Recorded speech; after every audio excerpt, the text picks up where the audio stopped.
right, so thank you all for joining today. For those who don't know me yet, I'm Alex Lemens, the current director of our Molecular and Genomics Informatics core. We also have on the line Pat Soteropoulos, who's the director of our Genomics Center, and the team from LeviCell, who are here to present about their Cell Levitation technology. I know we have a few people at Rutgers who've been trialing it so far, specifically for improving single-cell RNA prep, so it's exciting to hear more about this. But before I turn it over to their team, just the general housekeeping items. If you have any questions, please drop them into the chat or the Q&A box. We'll answer them on the fly if we can. If not, we will do everything at the end. So with that, I'll turn it over to the LeviCell team to hear more about their technology. All right, I'll start quickly just introducing myself. So hi, everyone. Thank you for being here today. I'm Snyder Desir. I'm the technical account manager for Levitas Bio. I cover almost the entire mid-Atlantic region. So that's New York, New Jersey, and Pennsylvania. So basically what that means is I'm your first point of contact for anything related to this technology. And that includes, if you want to do any demos and kind of test out your sample yourself. After you hear more about this, feel free to reach out to me. I will put my email in the chat at some point so that you have that contact. All right, I'll hand it over to Cole. Hi, thank you, Snyder, and thank you, Alex and Pat. So I'm Cole Jones. I'm Levitas Bio's head of business development and strategic alliances. I kind of have a long background, scientifically very much a generalist, just spanning research ranging from cancer research to neuroscience, cardiovascular, and molecular as well. So it means I know a little about a lot. And then, but I'm not I wouldn't consider myself an expert on much of too much. But I spent the last 5 years in sample prep for single cell genomics and sequencing, starting out when I was at Miltenyi as a product manager there, and then realized a lot of single cell sequencing work was starting to really pick up in 2015, 2016. That kind of led me to then move to 10x Genomics, where because I had started a collaboration between the two companies, and then worked for 10x and the sample prep meets single cell genomic space. So here at Levitas Bio, still doing the same thing. It's a fun space. It's the most challenging part of single cell sequencing. So, and I think as scientists, we all like the challenges of the work we do. So today I'm going to give a bit of an introduction in terms of Levitation technology. It sounds like it's been evaluated some in the institution so far. So some of this may be new, some of it may be familiar. But then after the introduction, I'll go into some more use cases, heavily focused on the benefits and improvements to single cell sequencing.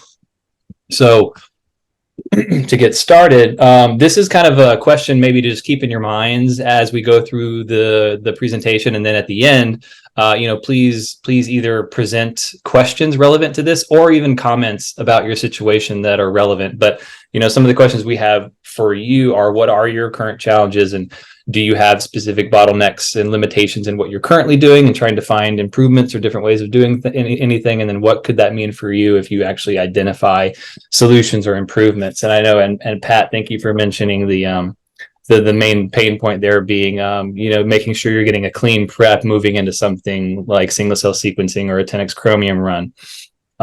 So yeah, please, as you're through the conversation, as you're through the presentation, just post questions or comments relevant to this.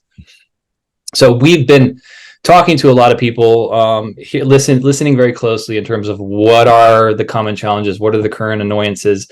And, what we're hearing are things like too much cell loss in processing, whether it's dissociation or cleanup or targeted cell isolation. Sometimes the loss is so much that entire samples are lost. And those are big issues. We're hoping to kind of correct those in a big way with the LeviCell system. And then, less common, but still fairly frequent and very annoying, or instrument clogging. That could be a flow cytometer, or it could be a 10x Chromium chip. So helping to avoid those. And then as you're choosing what method you're using to prepare your samples, trying to identify those minimally manipulative methods that really don't alter cell profiles, because there's a lot of methods out there that have been around for a long time. So when single cell sequencing picked up and we started hitting enough cells to actually be meaningful to scientific studies, people applied what they had been using before: flow cytometry, magnetic beads, density gradient centrifugation, because that's what's available. And there's a lot published on that, but that was what was available then. And now, as single cell sequencing and genomics have picked up, and now we've moved into the multi-omics world, there's a higher demand on high quality sample prep that doesn't impact those sequencing metrics. And again, when you're dealing with a lot of samples, really trying to reduce the variability there, because then that's just beneficial to everyone's work. So the way we're able to address this is with our Levitation technology and our LeviCell platform. What this does is it does a simultaneous debris removal and viable cell enrichment. So removing your debris, contaminants, dead cells from your viable cells. That happens every time you run a sample in the instrument, regardless of what else you're doing. And at the same time, you actually get to visualize, you get to watch this happen on the screen of the system, because there's a camera built into the instrument, and you can watch the separation happen. And you'll see one of those in a minute. And that's really nice for troubleshooting purposes, and even kind of even assurance purposes, to make sure, hey, did something happen or did it not happen? And you have that visual record to go back to anytime you like. And people are also finding that visual aspect useful to kind of a real-time assessment of what the sample looks like. Maybe you're assessing different tissue dissociation methods or enzymes, and you've got 4 different samples coming in. A lot of times you could potentially use the visualization tool to see how the samples look and how they might be different in real time while you're separating. Some people are finding that useful. And that happens every time you run a sample on the instrument. You can also couple that with a cell type enrichment kit, and that's just adding a component of a kit to your sample, again, running it through the instrument. So also simultaneously getting the viable cell enrichment and debris removal while you're getting that cell type enrichment. And I'll show you some data to demonstrate that in a minute. But with this system, some of the highlights of where we're able to address niche situations that other methodologies or technologies have difficulties is definitely in terms of cell number. So we can process quite a wide dynamic range of cell numbers, ranging from as low as, I'm saying 8,000 here, but we have data from as low as under 5,000 cells going into the LeviCell system to clean up, to move into something like sequencing. And then from a viability perspective, taking that sample and bringing it up to as high as 99%, and that's not going to be the case all the time, but we can definitely reach that. But generally, we're seeing a good, comfortable range for sequencing, and typically that's between 70 and 90%. And all of this happening within 20 minutes, 3 simple steps on an instrument that, in my opinion, is as close to a push-button system as you can get. And I've worked for Miltenyi, so I'm very familiar with the magnetic beads, as well as its competitors, Stem Cell Technologies. I was a flow cytometry guru back in my biopharma days. Great tool, but it's got a lot of bells and whistles and parameters to adjust to make sure things are just right. So it can be a little bit more challenging, which is why you have flow cytometry cores. This is literally a push-button instrument that anybody can use and get the same results every single time. So this slide we put together to really visualize where we're making an impact on people's research. And that's what we're calling processing pressure samples, or rescuing samples, or unlocking inaccessible samples that people might have otherwise left in cryopreservation for fear that they would lose them. And they just are rapidly trying to find methods or technologies that can help them access those samples to generate good data to move forward with their project. So that's what this shows here: Levitation Technology in the bottom teal bar, in comparison to things like flow sorting or magnetic beads or a density gradient centrifugation, and where those technologies really work well versus where there's some challenges, or maybe where they don't work at all. And we can comfortably, out of the box, a lot of times process things ranging from as low as 5,000 cells to as high as 5 million cells. And that's where we have a lot of success. The lined component of the bar that you see is where there is possibility and feasibility, but maybe there's some optimization and tweaking of parameters that need to be done to make processing challenging samples actually work. So we're definitely helping to fill the gap in things like, in these precious samples coming in, like a lot of disease patient samples, pediatric samples, preclinical or clinical research samples, things where you don't have much to work with, and you really can't afford to lose much cells. And that's where LeviCell is really, people are starting to come to us more frequently with, hey, we want to evaluate your system to see if we can kind of unlock some of these samples and really make some progress in these, let's say, preclinical, let's say, research projects we have. And so the LeviCell does this in a very simple way. I mentioned it's very close to a push button, and anyone who's actually tested it can probably attest to that, but it's really a simple 3-step process. You just prepare your sample, and all that means is you take your sample and get it into the appropriate input volume, which is 220 microliters. And that 220 microliters can contain anywhere from as few as 5,000 cells to as high as 5 million cells, or even more, and that's just dependent on the sample and cell type. But once you get it into that volume, and as long as it's not something that's too viscous where it might disrupt some of the mechanisms of movement of cells, you're fine. So that's your media, your buffer, whatever you're using, most things are going to work. Then you're gonna take that, you're gonna run it on the LeviCell system, and within 20 minutes in an automated process, once you hit go, then you're gonna get a separated viable cell fraction and a waste fraction. And as you can see here, there's a little visualization component. There's a bright field aspect to that visualization, being able to watch the cells separate in real time. There's also a green and red fluorescence that's available if you want to use it. It's not necessary for the separation, but it's there more as a visualization tool for you to use if you like. A little zooming in a bit more on the consumable cartridge. It's a single-use cartridge. These come in sterile or non. There's a bit of a price difference there. So you avoid cross-contamination. The sample doesn't touch the instrument at all. And the one cool thing about it is because of the size of the fluid path within the cartridge, it's pretty large, and there's not a lot of winding and turns for things to go through for particles and cells to get lost. So one of the things we can do is this cartridge and system can accept particles, cells, even whole organoids up to 350 microns in diameter and process them just fine. So the way it works is you have a homogeneous suspension of viable cells, dead cells, debris. And one thing I didn't mention so far is that when you're preparing your sample to that loading volume, you're also adding a levitation agent. And that's just a paramagnetic agent. That's the same thing as you might ingest for a functional MRI or a higher contrast MRI. We're just using it at a substantially lower concentration because, again, we're not doing this in an entire human body or an organ.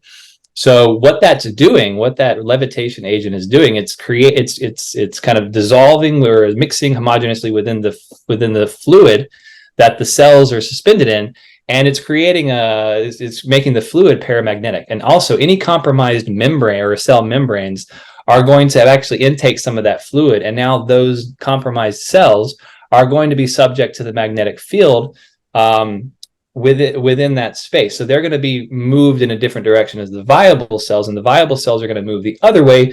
They're not subjected to any of those forces, and based on the fluid movement, which I'll talk about in a minute. So what this looks like in real life is here you're going to see an actual time-lapse video where we've reduced the frame rate, so it's happening pretty fast, but this is about a 20-minute process. And what you're going to see here is the actual process of separation. So once the sample goes into that middle separation channel, it just sits there in that separation channel and within the magnetic field. So you're not actually having fluid movement happening at the time, other than just the graceful, gentle movement of the paramagnetic components within that fluid. And because of that, you're getting this nice separation of this top denser band of your live viable cells, and then your bottom more diffuse band of your dead and dying cells and debris. At this point in time, you're going to get a virtual line that's going to pop up on your screen that you can move however you need to adjust for. If you can adjust up more closely to that viable band to really maximize purity, maybe sacrificing some recovery depending on what your need are, or you can move that line down. Again, this is a virtual line. You can move that line down and maximize recovery, maybe sacrificing some purity, but depending on what your need is. Then you've basically divided your sample collection fraction from your waste and dead cells and debris. And then over the course of about 2 minutes, then you're gonna kind of collect your viable fraction and your waste fraction. The forces involved here in this process are things like buoyancy. Again, now that your fluid is paramagnetic, as you get a displacement of fluid, that displacement of space is going to kind of just gently nudge those viable cells up. And then those cells with compromised membranes are going to be subject to the magnetic field and pulled down. You're also going to get natural gravitational forces acting on those cells. And then ultimately, you're going to get a nice levitation equilibrium height, and that's where your viable band is going to sit at. And that might vary depending on cell type and sample condition. So one really amazing thing about this technology is its robustness across a lot of different samples and cell types, from samples with very low viability. We've even had extreme use cases where a sample comes in at like under 5% viability. So you're expecting a lot to be removed, but you can still clean it up enough to do something with it later. Kind of low quantity samples, such as your fine needle aspirates, your core biopsies. We hear a lot of cases where someone's getting in a diseased patient biopsy, a lot of times cancer cases, and that biopsy is maybe shared across more than one lab, or maybe that single biopsy is then used across 4 to 6 different assays. So the actual number of cells you have to work with for each of those is getting smaller and smaller and smaller. And sometimes we've heard situations where people start with single cell sequencing if they've got 4 other different analytical methods they're going to do to compare to then do some interrogation of disease state. They'll do a lot of times single cell sequencing first, because that could be the real bottleneck. And ultimately, if one assay fails, they can't even move forward with the sample. So another way a sample can be lost. So we can really help avoid those situations. Sensitive cell types such as microglia, I've got some data to show on that. Large fragile cells, cardiomyocytes, whole organoids. I mentioned the size of the fluidics channel, so that's how we support larger particle types. And then complex samples, dissociated tumor tissue or brain tissue. We've also been able to address. So quite robust across samples and cell types. So now that we've kind of gone over the basics of the technology, I wanted to dive into its application use within single cell sequencing space specifically, and in particular, those situations where you've got challenging samples. So one of the things I wanted to start with is that when it comes to single cell genomics and sequencing, there's actually two ways you could potentially lose an entire sample. One thing we've heard a lot about, and having worked at 10x, this was a common issue I was also trying to help address, but more from working with R&D and marketing and business development to figure out solutions and work with customers in this. But one thing we noticed is that from the methods that existed, in any method, you can physically lose too many cells during your sample preparation process. And if that happens, you can't even move forward.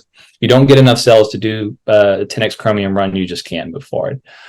In other situations, maybe you've recovered just enough cells to do a sequencing run, but then finally you get through the 10x Chromium single cell partitioning, you've got a library prep, you move on to sequencing, and then just through your QC and bioinformatic analysis, you have to filter out too many cells. You're not really left with much in the end, or maybe you can't cluster, or you can't profile. Profiling clusters just aren't distinguishable enough, so the data is not good enough to use. So 2 ways you might lose a sample. With LeviCell, in these situations, we really, because of the process you just saw, it really is a gentle and uniquely minimally manipulative way to clean up your sample before you move into something like single cell sequencing. So by that, you're avoiding that excessive physical cell loss, so you can move forward. But also, as I'm about to show you in the subsequent slides, because of the process, it's so gentle on the cells and it really is minimally manipulative, you're getting better quality cells of better integrity coming out of the system. So because of that, you don't have as much junk that your sink that's causing a sink for sequencing reads. The cells themselves are less compromised, so you're not losing them as much bioinformatically when you're doing analysis. So you're sequencing ultimately more cells. It's better data. It's more data coming from those cells because you're getting more genes detected per cell, and you're improving your confidence rate in the data because your percent of reads mapped confidently back to a transcriptome reference is better. So because of this, we can potentially, in a lot of cases, help rescue samples, and that's what we're hearing with customers as we work more with people. And, there's an obvious price component here where, if, not just if you've lost a sample and now, or lost a sample, and so you've lost the investment in whatever it costs to procure that sample, especially disease samples. But, if you're trying to do a study where you need a certain cohort number to hit a milestone, to make significant data, to kind of to close out a project, or maybe to kill a project to move on to the next, there's a big time component to cost savings as well. So big benefit here. Another thing to think about when you're looking at the different ways to prepare cells is like what do those methods utilize to clean up samples? And one thing that both magnetic beads and flow sorting use a lot is an XN5. And there's a flaw here because an XN5 is meant to bind to the flip of the phosphatidylserine moiety on the surface of dead cells. And that's how it removes dead cells from live cells. But what happens is you can get viable cells that also have that flipped moiety in viable cells coming from a thaw of a cryopreserved sample, or a red blood RBC lysed sample, or even a dissociated sample. So you can get loss of viable cells due to using an XN5. And 10X has an entire web page dedicated to this topic with publication references. So to start to get to data-based testaments to what I'm talking about, here what we did is we looked at multiple PBMC samples from different donors, and these were all cryopreserved PBMC samples, to kind of show the robustness of processing this sample type. So one of the things we've done here is show that the processing from under 1 million to down as low as just above 10,000. And we mimicked a few situations here. One in the middle, we heat killed some cells so you can see what a low viability sample looks like and how we can improve that. So in the middle, you're seeing about just under 80,000 cells at about under 20% viability, and how we were able to improve that to about 90% viability, which is more than sufficient to get a good 10x run, and recover 56,000 cells. So the majority of your samples, much more than you need to kind of do multiple sequencing runs. And then even when you get to the low cell numbers, as low as 11,000 in this case, again, we're starting with 11,000 at below 60% viability, and we're covering, just under 3,500, again, enough to do single cell sequencing, and bringing that viability up enough again to feel confident that you're going to move forward with a pretty expensive single cell sequencing assay and get some good data out on the back end. Another point to mention is that one thing we're seeing more commonly is once you get to a certain input cell number, and we're seeing this kind of sitting at around 100,000 cells, you start to get to this point where a sample might be recoverable or not, depending on what tool or method you're working with. So what we did here was we compared LeviCell versus magnetic beads. One sample where with the input cell number for either method was 90,000 cells total, and the other was 140,000 total cells. And what we saw here is once you're getting below 100,000, you're starting to see a situation where you either might recover or not a sample. And we saw that in each of these, across these 6 samples, for the 90,000 total cell input for those 3 samples, we, in every case, recovered enough to move downstream with sequencing and even other assays, maybe that can utilize under 100,000 cells. Whereas with magnetic beads, we lost too many cells to maybe move forward with, especially for single cell sequencing. Another thing we did is we worked closely with a group in the East Coast called Discovery Life Sciences Alabama. They processed 100 samples. Most of those were dissociated tumor cells, and then also some human BMMC samples. Of those dissociated tumors, there was 21 different tumors represented. Cell input ranged from below 5,000 to above 5 million. It was great to work with Discovery Life Sciences because based on past acquisitions, they've been able to build out an archive, bioarchive of samples that's millions and millions of samples. So they were able to pull from various aged samples, various conditions of samples, and just to help us get a sense of how does LeviCell perform when you throw at it a bunch of variable samples. And they had 100% success rate in terms of everything coming out of the LeviCell could move into something like 10x. This is just a representation of the input-output difference in viability across those 21 tumor types, ranging from AML to ovarian cancer, thyroid cancer, gastric cancer, colorectal. And you can see here, just in general, there's a lot of variability across the income and the input sample. We're really improving that variability across all these diverse sample types. And we're improving that, let's say, that average across this complex array of tumor types of maybe 60-ish%. And we're bringing that average viability up to around 80 or so. And that can be, that can vary dependent on the sample type, but really improving things robustly across the board. In terms of the quality of the cells coming out of LeviCell, one of the things you want to do is avoid stress. So what we did was, as a baseline, what's the number one sequencing QC metric that people look at to assess this? And there was a paper coming out of the Wellcome Sanger Institute. They did a pretty comprehensive study, ultimately boiling down to what are those key parameters that basically dictate whether a cell is of good or a bad quality, where the highlight was on the percent mitochondrial content reads associated with that. So if you say high mitochondrial content equals stress, we use that as a factor here to show LeviCell versus something like flow sorting versus to control unprocessed sample. And we saw that the LeviCell not only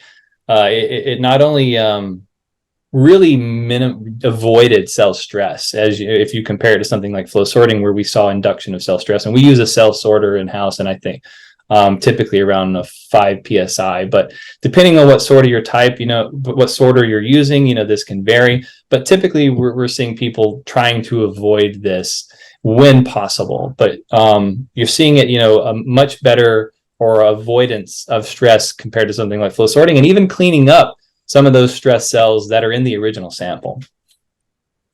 And because of that, now that you've avoided the stress, one thing that means when you get to bioinformatics and your analysis part is you're going to have to filter out less cells, because you're going to have less cells that have those stress signatures.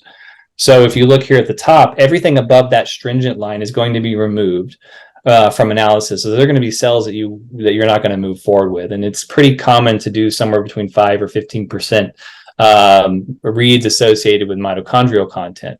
And, this might not be such a big deal if you've got plenty of cells, but if you're dealing with a precious sample where every cell counts, this becomes a big deal. And the bottom graph here is just another representation of how LeviCell compares to something like flow cytometry or the control in terms of the percentage of cells filtered out and that you would have lost. So again, avoiding cell stress, not only good for your data, but it's good for you recovering more cells sequenced. To drive the point home about not impacting cells, again, processing samples in a way where you're maintaining their native state is important. And here, this was from adult rodent brain tissue that was dissociated and then enriched for microglia. It's a sensitive cell type. After, let's say, doing some Tisnea UMAP clustering on homeostatic cells, then we have the bar graph here represents the different proportion or percentages of cells that remained in that homeostatic state in a flow sorted sample versus a LeviCell sample. And we can see we're maintaining a higher percentage of cells in their original state of homeostasis as opposed to flow sorting. And this is potentially to be expected given some of the things happening in flow sorting. Also looking at microglia activation markers, here we're seeing a pretty consistent story here where we're getting less or avoidance of activation in LeviCell versus something like flow sorting. So to tell kind of a fuller end-to-end picture, to resonate, this is from dissociated lung cancer tissue. And this came from, again, this was also from Discovery Life Sciences. So they dissociated, thaw, and before cryopreservation at their end, I think they were around 80 or so % viability. And then cryopreserve shipped to us. We receive it, thaw it, and process it. And upon a thawing, we're seeing around just under 40% viability for us to start working with. And that's kind of common to see that kind of loss in a freeze thaw shipment process. But LeviCell was able to bring that up to 87%. Again, sufficient for single cell sequencing.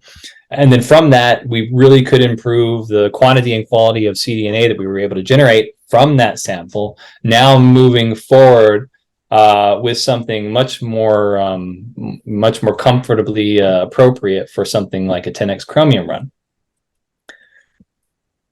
From this, again, as you could expect, you're going to see better QC metrics coming off of like a Cell Ranger sample run from 10x. And what we're seeing here is if we compare the non-enriched versus the Levitation enriched sample, we're seeing, again, we did get more cells sequenced, as you would expect from the as you would probably anticipate from the cDNA library. And because it's cleaner, it's a cleaner sample, the cells have been less compromised, lower stress signatures. We've really avoided let's say perturbing those cells. You're again able to detect more genes per cell, and then the percent of reads mapped confidently back to a transcriptome reference is higher, so you can have greater confidence in that data. So when you visualize this in terms of looking at those cells of interest, so this was incorporating our Levi selection kit. This was a CD45 depletion. And then just looking at the non-CD45 cells, we were particularly interested in those cancerous cells. And as you can see here, moving from left to right, the unenriched sample, you're seeing fewer cells. You've got your immune compartment there. And then the first step is LeviCell. Like I said, as a default, it's going to clean up viability. So again, you're improving your resolution of cells just across the board for every cell type. So you're getting more cells you can analyze. And then once you add in our Levi selection kit, and this one in particular, which depleted the CD45 cells, now we can really even further increase the number of cells that we sequence and want to analyze from among those cancerous and those non-CD45 cells. So now you've got more cells to analyze with better data coming from each of those cells, as you saw from the previous slide. As a customer use case study where someone else is seeing similar things, there was a recent webinar by one of our customers at the University of Oxford University. This is Agna Antanavishuti, and she was a computational biologist there. What they did is they were having some trouble, not with all of their samples, but definitely with the more fragile ones. They were not getting the cell yields they needed from flow sorting samples. And when they tried to move to something like magnetic beads to kind of avoid the loss that they were seeing from flow sorting, they found that the magnetic bead method wasn't compatible with their sample multiplexing process. So that was a problem. So they wanted to try the LeviCell to see if it could work. They processed human gut tissue, they dissociated that, and then they did an antibody staining of those samples for the sample multiplexing before moving into something like the 10x chromium. And then they pulled those samples, and as a pooled set of samples, did one arm where they went straight into the chromium and then processed, and then they generated library prep and did sequencing together. Or they first went into the LeviCell with that pooled multiplex sample set, and then went into chromium and then did library generation and sequencing. First thing they found, which was great, is that LeviCell was compatible completely with the antibody-based sample multiplexing method, and they also saw cleaner CRISPR antibody signals in the LeviCell pool versus the non-LeviCell pool. So step one, hey, now they have a system that is compatible with their multiplexing method. Also, the process, this was nice to see, they found that it recovered all the sample types they were expecting to see and did not alter cell population ratios across samples. It maintained those. So what we're looking at here is a LeviCell arm versus the non-LeviCell arm. And this is, again, the sequencing data. And as you can see, the general, what she would call the cell type balance was maintained by LeviCell. So that was a big deal because there have been some papers coming out of things like Sanofi, the Virginia Savova lab there, where they tested other methods like magnetic beads and found that in some situations there was an alteration of cell ratios, which can be problematic if those native cell population ratios are something you don't want to impact with your process to be able to investigate correctly moving downstream. Another thing was she got, again, back to the whole cell yield challenge, she got substantially and consistently better cell yield coming from LeviCell versus the flow sorted samples, sometimes as much as 5-fold. And that's what you're seeing here. And so since she was seeing this loss from flow sorting, first she wanted to assess what's the cell recovery like in LeviCell versus having done nothing. And she saw a significant impact again in cell recovery, and also again maintaining the cell type balance across it. And here she actually makes a verbal statement where she said, she noticed that if you have a particularly bad sample, the gain is actually even greater. And there's a lot of situations where LeviCell can actually rescue samples that would otherwise fail if you didn't have it. Ultimately, this was a big one for them because FACS wasn't working for them. They saw that what they did was they took, again, those pooled multiplex samples, and then for the LeviCell arm, they filled 6 chromium wells for a run, and then for the FACS arm, they filled 5 chromium wells for a run. And as you ideally, if everything works out, you'd expect 6 to roughly, in an optimized ideal world or utopian world, you get 60,000 cells on the LeviCell arm, you get 50,000 cells on the FACS arm, but that is definitely not what they saw. They got substantially better recovery from LeviCell and consistently less recovery coming from FACS in their arm for these particular samples. So big benefit from them. So ultimately, they were able to improve cell yield and the quality of the single cell RNA sequencing with no major impact to the sample composition. It was compatible with the sample multiplexing method or sample hashing, and the cells maintained their population frequencies. And because they were able to multiplex those samples before, even before moving down into something like sample cleanup and so on, it really simplified and shortened their workflow. So big deal for them. So this brings to the question, all the times when to use LeviCell. If you're already doing flow, a lot of times people are using it to enhance that. Maybe they just need to move through the process quicker. They need a way to clean up a sample before doing a FACS sort, maybe before moving over to sequencing, and the FACS is taking too long. They're just seeing too much death happening between the FACS sort and the chromium instrument. So trying to kind of improve things, moving into that process. And, I worked with people in the past, and sometimes it's counterintuitive to think, okay, I'm trying to shorten my process, but you're telling me by adding a step, I can shorten my process. It sounds counterintuitive, but in multiple situations, and not just with LeviCell, I've seen this be beneficial. If you can add a process that, because of, let's say, cleaning up a sample before moving into something like FACS, if you reduce your FACS time enough, you might add a process that actually does ultimately shorten your total end-to-end time, and that can be beneficial. And if you do it in a manner that you're not impacting your cell through trying to shorten this process, why not do it? So a lot of people in that arm. Some people also maybe not as the viability coming out of the sort isn't what they need, not as common, but some people just for some reason need that above 95% viability or so. So maybe they're coming out of FACS at something decent, but then running it in a LeviCell to kind of bring it up, to maximally bring it up. There's cases there too. And obviously before magnetic beads, maybe you're doing a targeted cell isolation with magnetic beads. Again, you can improve that process by a cleaner prep moving into that. Or you can just use LeviCell. If you've got a precious sample, you don't have many cells to sequence in either way, but you need to clean it up to get good sequencing data. A lot of people are just using LeviCell. So LeviCell really ends up like expanding your toolkit of options you can use to actually push forward your project. That's the bulk of the sequencing topic and improvement. I'll mention another vignettes of highlights in terms of like where it benefits things outside of single cell sequencing.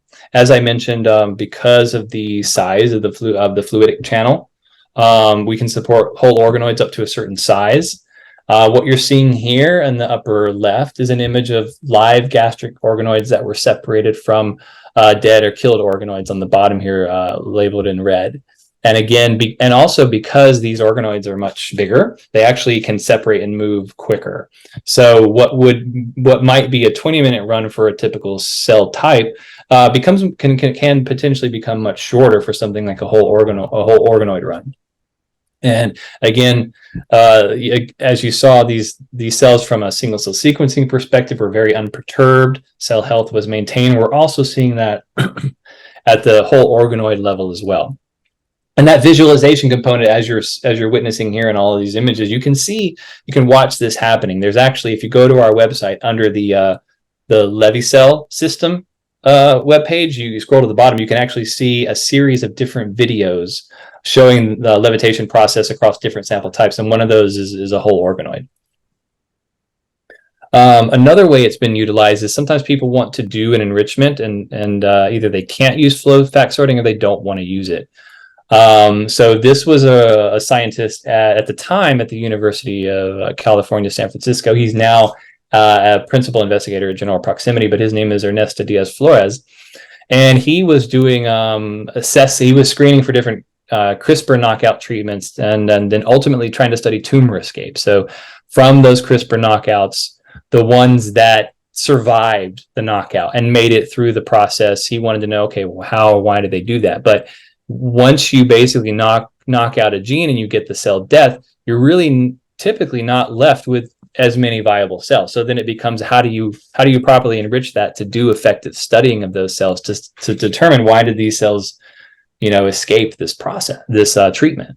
So that's what he then applied LeviCell to this process, where he applied his CRISPR-mediated knockout, then took those specimens and the ones that saw cell death and ran them through LeviCell. Here we're seeing the one from the BCL2 knockout, where your surviving live cells from a FACS analysis was really only around 8%. So he was able to enrich that with LeviCell. Again, no antibodies, nothing involved here.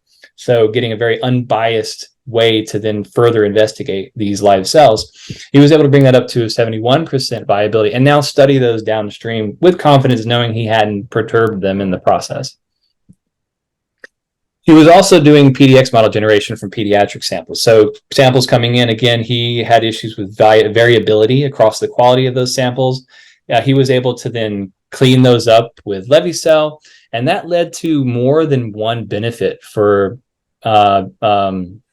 PDX model generation. One, he was able to load way fewer cells than he would have had to with the unenriched samples, just because you've got more viable cells of better quality. Sometimes as much as 10 to 20 times less cells needed to be infused for engraftment. And then from that, he got 2 times the speed, so half the time it took for a good engraftment. And then he got engraftment across all the mice he was engrafting, which isn't necessarily the case all the time. You infuse multiple mice for anticipating that you're going to get poor engraftment across some, and then you can move forward with the others. So really benefiting his project in a big way. From flow cytometry, if you're doing flow cytometry, this is the last set of data. It's quite complementary to flow cytometry. Again, imagine moving into flow cytometry with the top sample, which is before LeviCell sorting, where you've got a higher percentage of viable cells, and now you got to FACS filter all those out, versus the bottom, where you move in, and now you've been able to improve your viable cells from 32% to 87%. Now you run a lot smoother, quicker, and better FACS sort. Another thing we're seeing is that we're not, again, just as you saw from the sequencing data, flow data, not altering cell population ratios here. This is from some customer data at UPenn at the BETS lab. Again, looking at basically maintaining your standard B-cell, T-cell population ratios, and even subsets of your CD8 and CD4 T-cells. So nice across the board maintenance of cell ratios. And again, a bit of a testament, this is some data we recently got, testament to if you need or want to further increase the viability after a flow sort, it's also possible. We took a couple of different cell types here, one from Jurkat cells, where we did a sample 1 was coming in. We simulated a 90% viability, so a pretty good viability to start with. But we found that from our FACS sort, which was from a Sony at around a 5 psi, based on the way we had things set up, we actually saw a reduction in viability a bit. And with LeviCell, we were able to bring that up to the 96%. But as to Agnes' testament from Oxford University, now we're coming in on sample 2 with a much lower viability sample. Okay, FACS brought that up to 61%, which that's a bit below the par for quality single cell sequencing run. But then LeviCell was able to bring that up to 88%, and doing it in a way, as you can see from the previous data, unperturbing those cells. So if this is a situation you're in, it's another use case. Again, 2 more samples, EL4 cells here. Again, low viability sorting did a pretty good job bringing both either up to 70 or 80%. LeviCell then brought it up, maximized it to the upper 90s if you need that. And then also for hex cells, starting with low viability samples, again, FACS sorting got you to a decent place. If you need to go higher, LeviCell is there. And that's basically the bulk of the data-driven story I have to tell you today. We have an expansive end-to-end portfolio. We have our core technology, which is our LeviCell our Levitation technology and our LeviCell system. That's how we're doing the viable cell enrichment and the cell type enrichment. We've got our LeviSelect kits. That's if you want to do the cell type enrichment coupled with the viable cell enrichment. We've got some. It's more of an immature part of our portfolio because we're just building it out. But we do have one kit that's a cold digest kit optimized for mouse brain tissue that's available. And then again, we have Levimetrics, which is the levitation, which is the visualization aspect of the instrument, which so you can basically watch the process in real time. And at the end, you actually get a mass balance of your top fraction versus your bottom fraction. And that's a little bit different than a viability count, because if you're counting viability, that's taking into consideration like nucleated cells and viable versus not. But with the mass balance count, you can kind of pair that with your count data. But what you're getting with the mass balance fractionation count with LeviCell is you're getting not just a measurement of your viable cells and dead cells on the bottom, but you're also getting a measurement of how is debris contributing to that ultimate separation, and what do you have in the bottom versus the top percent wise. And that can actually help with more accurate counting from the sample coming out of LeviCell moving into something like 10x Chromium, where count is important for efficient capture rate. So ultimately, what we're hearing is LeviCell is helping to expand sample preparation capabilities in a big way. This is removing barriers to running certain samples, therefore allowing people to access more samples that maybe they couldn't otherwise. And in the process, doing this in a way that avoids processing-induced perturbations, ultimately leading to either people, completing their project sooner and getting higher quality data. So being able to publish without having to put maybe some of those QC metrics in the supplement of publications, and feeling pretty confident about what you're publishing. But that's everything I have to talk to today. I know we ran through a lot because we're getting a lot of data, but now I'll open the floor to everyone else. Any questions, comments anyone has? Yeah, thanks for a great talk. That was excellent to learn more about this. I know while everyone kind of gathers their thoughts and questions, I do have a couple quick ones for you.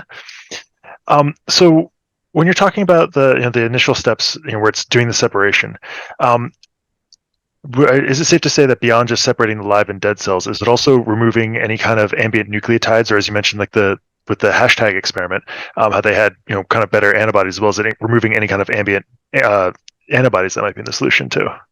That's a great question. The short answer is no, not really, but you are getting a dilution, because basically, you figure that your ambient RNA is kind of homogeneously spread across everything. Because that is such a small molecular component, yeah, it's moving and potentially moving down. But if you really wanted to try to remove that, you might have to just run the LeviCell for way longer than you want to run it. So ultimately, what you're getting is you're getting a dilution of it. So it's not like removing it 100%, but we're not, because of that.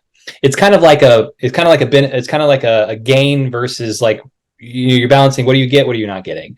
So from the likes of people at McGill Institute up in Canada to Memorial Sloan Kettering to who else? To Ernesto at UCSF. It's ultimately because of the gains you're getting from recovering cells. Those cells are in better condition. So all the sequencing data is coming out better and better. It seems to be, from what we're hearing, because we actually haven't done too much about this internally. We just kind of been anecdotally hearing things from customers. It's not really posing an issue in most cases. I actually haven't heard of one where because of the not being able to completely remove it, they're having trouble. Maybe that's out there, but I'm just not as aware of it at this point in time. Okay. Yeah, it's good to hear. I mean, it's even good just hearing it anecdotally, because I know I was imagining, you're mentioning some of these samples that were like 10, 20, or even, I think you said less than 5% viable. I'm just thinking of all the ambient nucleotides that are floating in that solution and how that could cause havoc. So if it's at least reducing them, yeah, great. That's a really good point. So yeah, there might be some case dependency there. So far, if we're happy to share the link to Agna's situation, but just because of, like I said, because of the other benefits, it doesn't seem to be resulting in an issue. But yeah, if we do hear more on that, happy to share. But yeah, okay, could be case dependent. Okay, cool. Thanks. And I guess while everyone's still thinking of some questions, so how many, I'm thinking of as these experiments are getting bigger and bigger and people are starting to run more and more samples, how many samples at a time can you run through the LeviCell system? Is it like a one at a time per system, or is it, like some of the Miltenny kits where it was like, oh, you can run 8 at a time? How many? Yeah, no, that's a great question. And this is where it's a perspective of like throughput. Throughput from an analysis perspective is one thing. Then you're thinking like 96, 384. It kind of just you can go as high as you want. Sample preparation throughput is another ballgame, and everyone's trying to figure out how to bring up that throughput. So our LeviCell 1.0 system is a one sample at a time. We have a LeviCell EOS, which is 4 samples at a time. So, and what you can do is within a single computer, we have it such that you could connect 4 LeviCell EOSs, so you get 16 samples connected. You can run in parallel, again, processing those in 20 minutes, hands off. So, if you're wanting to take this to industrial scale, yeah, you can have 4 on the bench, run them, and so on. And you can just calculate how many 16 every 20 minutes, how many you can run. And we're starting to hear from the likes of Pfizer and others where they're doing a lot of, let's say, PDX mouse models or syngeneic mouse models, where now they're working with 40 to 100. That's really where they're thinking about functioning. And because, that's the sample cleanup component. Of course, there's the tissue dissociation component where if you're trying to scale, maybe you're thinking of something like the Gentlemax. I actually used to manage that product at Miltenny, so happy to talk with anyone about how to strategize coupling that with a move into LeviCell, with a move into sequencing. That's been my place for the last 5 years. So there's really good strategies. One little tip I'll give you is you might not necessarily need the heaters if you're really trying to maximize throughput. Happy to talk about that with anyone who wants to optimize that process. Okay, cool. Thanks. And then I guess one more.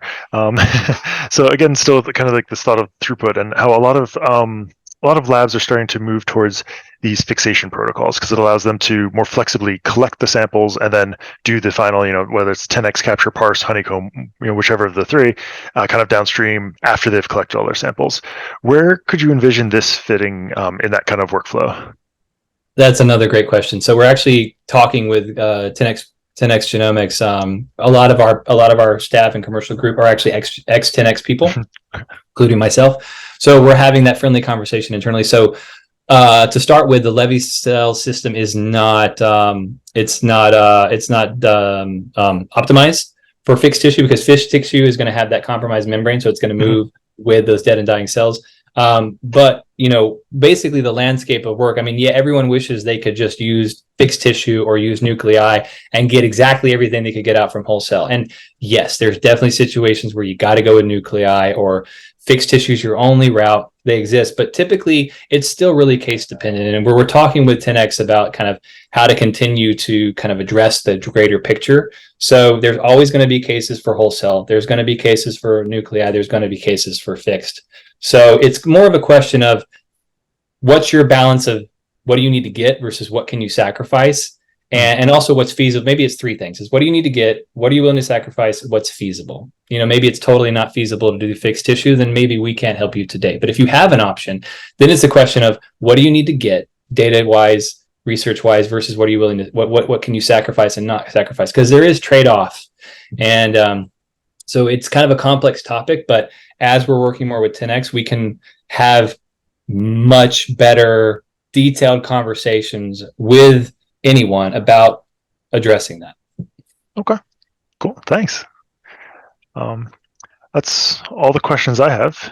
Any from the crowd, or Pat, do you have any questions? Maybe a question for anyone in terms of like what your current experiences, challenges, kind of anecdotal learnings or annoyances. Yeah, the anecdotal experience with a lot of this is kind of, as you said, a lot of people are struggling with sample quality input. So even just being able to clean up some of these more difficult samples could be a huge hurdle overcome already there. And like you put it in different places, whether it was immediately after the flow, before and after flow, before you do any kind of max capture, anything like that, or by itself, could very well fit into that landscape kind of very nicely and help improve some of these samples that might be struggling a little bit. Okay. Yep. Yeah, I have no additional questions. I asked a lot of questions actually at the demo. Good. A sample prep is so critical for single cell sequencing, and that's the bottom line. And we just need, better methods for people who are struggling with their cleanup. Yeah.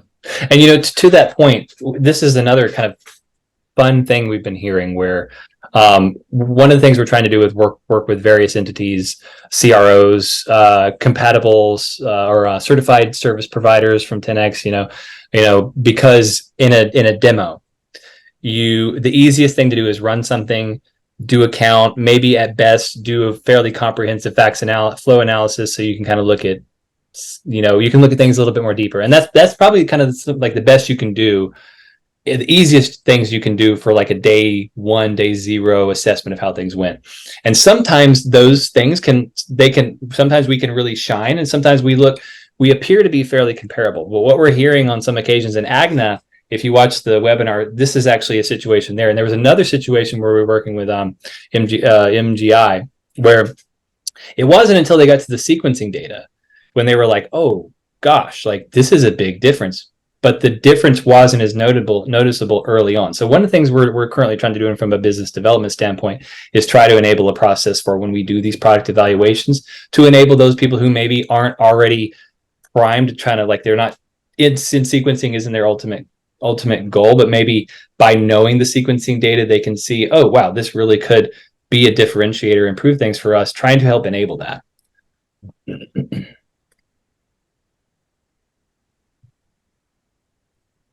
Cool. All right. Well, doesn't look like any questions popping in. That's all right. So, all right. So I guess also thank you again for a great seminar. We'll have the recording up in the next couple of days. But if anybody has any questions, they think of later while they're doing whatever they may be doing, feel free to reach out to myself, Pat, or anybody in the Levitas team, and we'll help out as best we can. So thank you very much, everybody, and have a great day. Thank you, Alex and Pat. All right. Thanks, Alex. Thanks. Thank you. All right. Bye. Have a good one.